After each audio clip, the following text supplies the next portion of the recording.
यदि गुरुदेव का अनुगत्य है, गुरुदेव का चरणाश्रय है, तो बहुत जल्दी ये चित्त वृत्ति कृष्ण से जुड़ जाती है।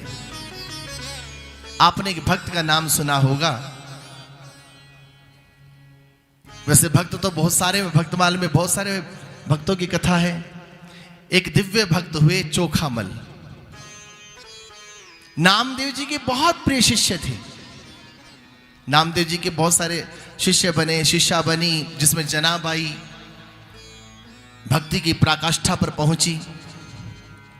ऐसे ही चोखामल जी नामदेव जी के अनन्य भक्त थे।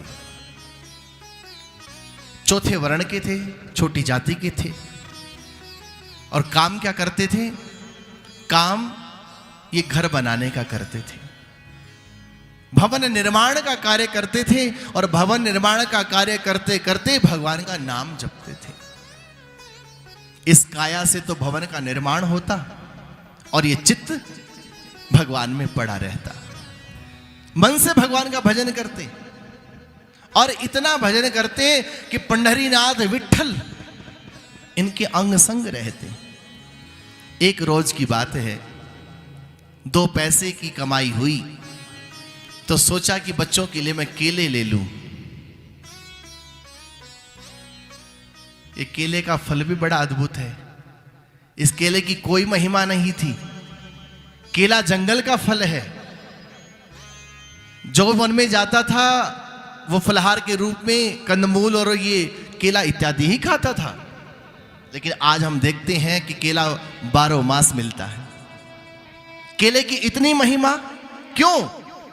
क्योंकि जब से श्री कृष्ण ने केले के छिलके खाए विदुरानी की कुटिया में बैठकर, तब से केले की महिमा बढ़ गई। जब से बेर खाए राम ने शबरी के हाथों से, तब से बेर की महिमा बढ़ गई। जो व्यक्ति या स्थान या वस्तु भगवान से जुड़ जाती है वो मूल्यवान हो जाती है।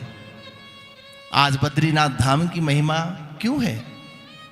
पहाड़ी इलाका तो और भी बहुत है, लेकिन इस धाम की महिमा इसलिए है क्योंकि नर नारायण यहां बैठे हैं। नर नारायण से जुड़ गई ये धरा, इसलिए इस धरा की महिमा बढ़ गई। गंगा प्रकट हो गई गोमुख से, तो गोमुख की महिमा बढ़ गई। वृंदावन विपिन बिहारी प्रकट हो गए वृंदावन में, तो वृंदावन की महिमा बढ़ गई। हरिद्वार में सप्त ऋषियों ने तप किया। हरिद्वार में भोले बाबा ने स्नान किया। हरिद्वार हर की पौड़ी पर ब्रह्मा जी ने यज्ञ किया। हरिद्वार हर की पौड़ी पर सनत कुमारों ने नारद जी को कथा सुनाई।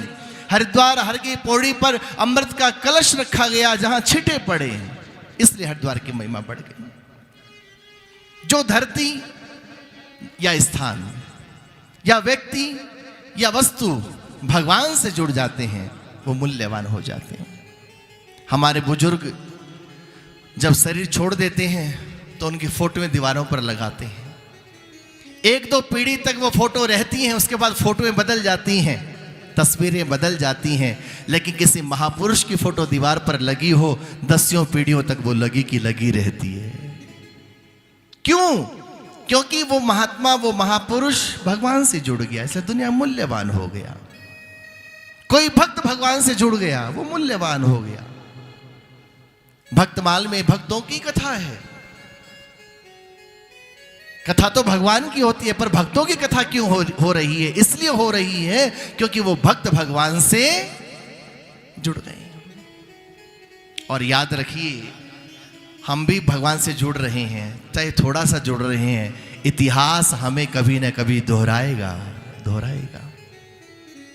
आने वाली पीढ़ियां कहेंगी कि हमारे माता पिता वहाँ भी गए थे, वहाँ दर्शन किया, वहाँ कथा सुनी थी, उन्होंने वहाँ पे ये श्रम किया, ये दान पुण्य किया, ये नाम जप किया। इतिहास दोहराता है।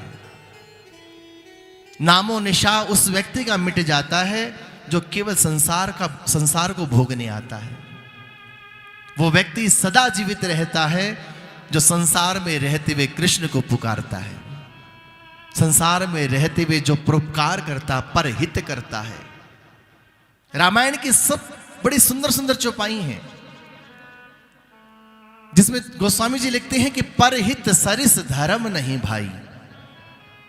पर पीड़ा सम नहीं अधमाई। पर हित करने के समान कोई पुण्य नहीं है, कोई धर्म नहीं है।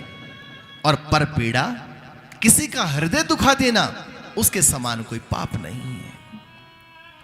जब हम रात को सोने अपने कक्ष में जाएं तो ये विचार करें कि आज मैंने किसी का दिल तो नहीं दुखा दिया, आज मुझसे कोई व्यक्ति परेशान तो नहीं, हर्ट तो नहीं हो गया। और यदि ऐसा हो गया तो शब्द तो लौट के नहीं आते।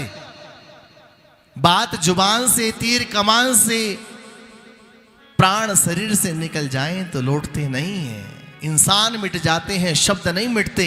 यदि ऐसा हो जाए तो प्रायश्चित करना चाहिए कि प्रभु आगे मुझसे ऐसा न हो, इतनी कृपा करना, मैं जहां आपकी सामर्थ्य से करूंगा।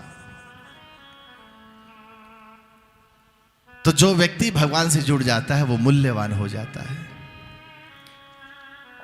तो केले के फल लेके आ रहे हैं चोखामल जी, और जैसे ही वो घर पहुंचने वाले थे, बाहर कुछ बालक खेल रहे थे।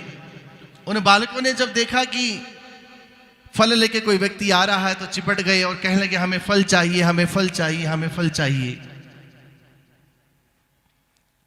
गरीब व्यक्ति का दिल बड़ा होता है। धनवान व्यक्ति एक बार कंजूस हो जाता है, पर जो गरीब व्यक्ति होता है वो कंजूस नहीं होता, उसका दिल बड़ा हो जाता है। भगवान उसको धन नहीं देते तो क्या, उसको दिल तो देते हैं। बोलो राधे राधे। तो वो चोखा मेला जी जो है केला लेके आए तो बच्चे चिपट गए, तो उन्होंने सारे केले बांट दिए। एक केला बचा हुआ था, सिर्फ एक केला। सोचा इस केले का हिस्सा कर करके बच्चों को बांट दूंगा, और लेके चलने ही वाले थे कि पंढरीनाथ के मुख में लार आ गई।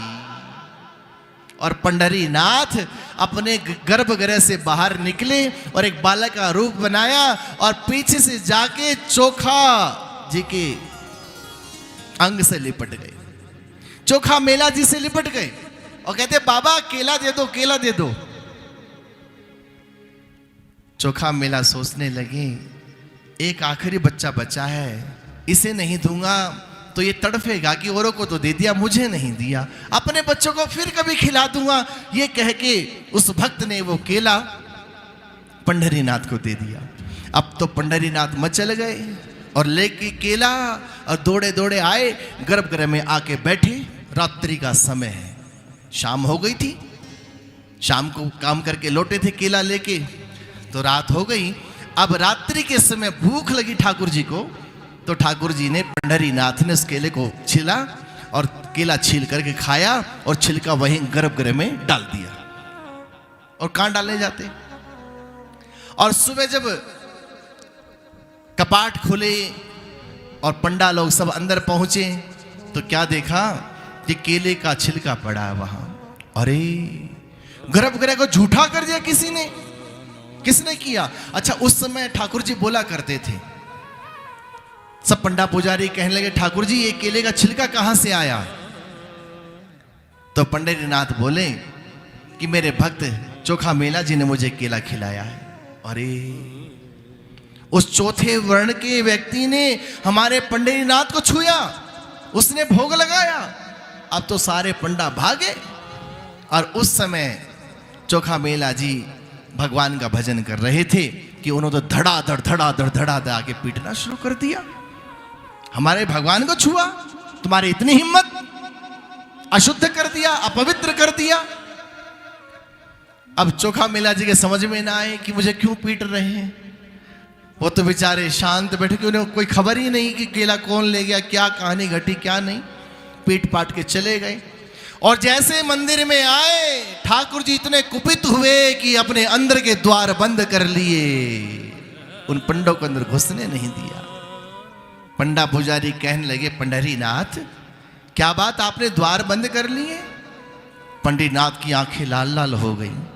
क्या तुम्हें शर्म नहीं आती? मुझे पुजवा करके अपनी रोजी रोटी चलाते हो और मेरे भक्तों को पीटते हो। जाओ, आज के बाद मेरा द्वार तुम्हारे लिए कभी नहीं खुलेगा। अरे चोखा मेला जी मेरे परम भक्त हैं, तुमने उनके शरीर पर हाथ उठाया। मैं तुम्हें माफ नहीं करूंगा। और इतना कहा कि पंडा पुजारी तो सब घबरा गए। अब क्या करें?